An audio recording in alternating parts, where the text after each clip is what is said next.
Yes, ready, start.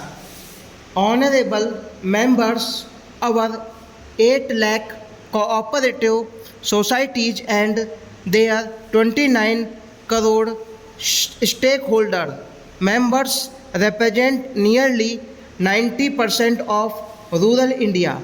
In recent years, cooperative societies have also expanded in urban areas. Various initiatives taken for economic empowerment of the cooperative sector are creating numerous employment opportunities. The year 2025 is being celebrated as the International Year of Cooperatives, and India will play a significant role in this global initiative.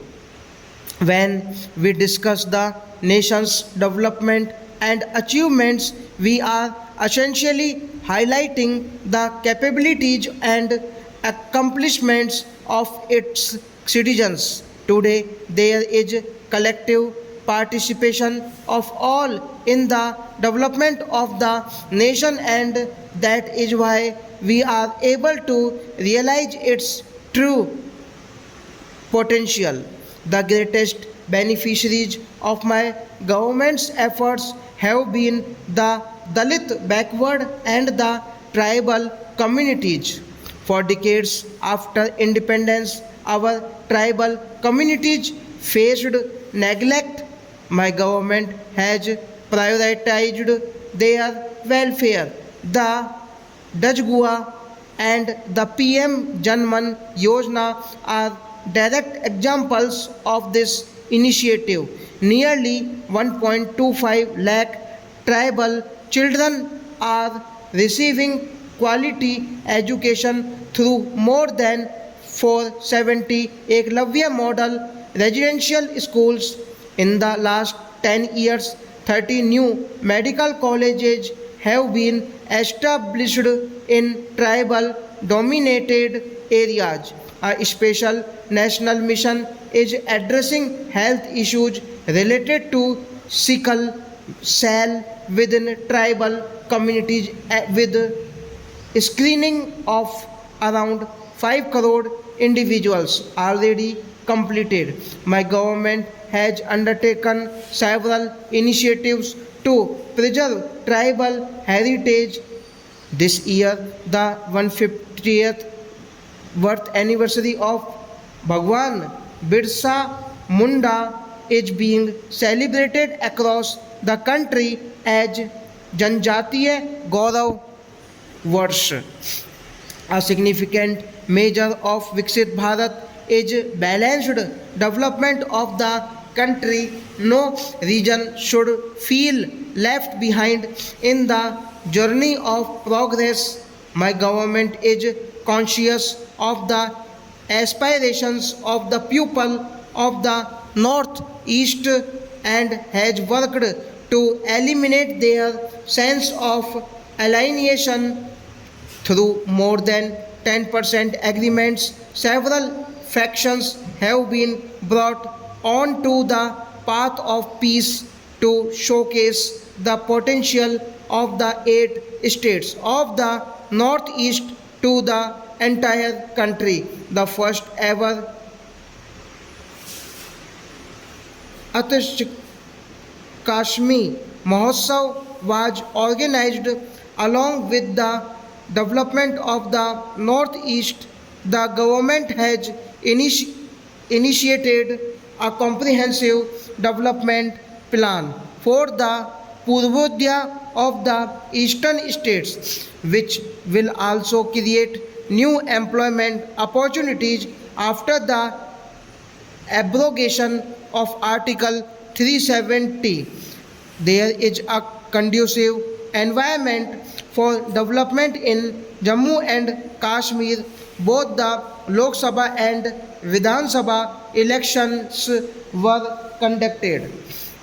The success of a nation or society is inclusive and all encompassing only when it is guided by principles. Therefore, my government has always placed the fundamental principles outlined by our Constitution at the core of its policies. In the light of the Constitution, the primary ideological inspiration of my government is service. My government family believes that serving 140 crore citizens is at foremost duty, and it is working with utmost sensitivity in this direction to provide easy loans to the backward sections of society and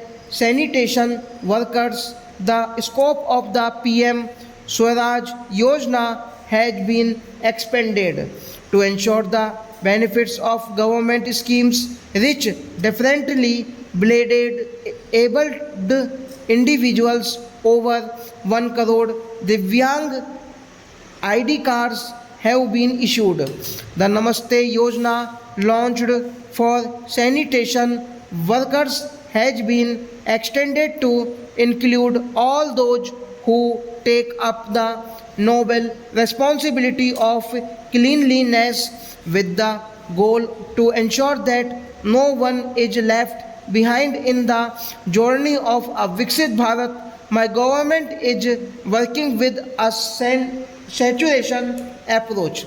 The past decade has been a period of revival of India's cultural consciousness. With pride in our heritage and dedication to progress, we are shaping a future where culture and development move forward together. This year, we will celebrate the 125th birth anniversary of Dr. S.P. Mukherjee, who said true nationalism lies not only in the physical unity of India but in strengthening its cultural unity. Our manuscripts are a priceless heritage containing vast knowledge that needs to be studied, researched, and utilized for the benefit of humanity. The process of digitizing and preserving these manuscripts using advanced technology is being initiated on mission mode. A significant pillar of the mission's heritage is our rich linguistic culture. I am pleased to inform you that the government has granted classical language status to Assamese, Marathi, Pali, Prakriti, and Bengali for easy communication in all languages of India. The language platform Basini, powered by AI, is being widely used by the citizens of the country. Through the efforts of my government, India has established its identity as a global leader on the cultural stage. To connect all Asian Buddhist countries, my government organized the first Asian Buddhist conference last year. India also hosted the World Heritage Communities meeting with participation from 140 countries. Through the celebration of International Yoga Day, the entire world is now embracing India's rich tradition of yoga to take the grand edifice of progress to new glories. Strong pillars are required for India's development. My government has established three strong pillars of reform, platform, and transform, which have become synonyms of India's new governance model. Stop.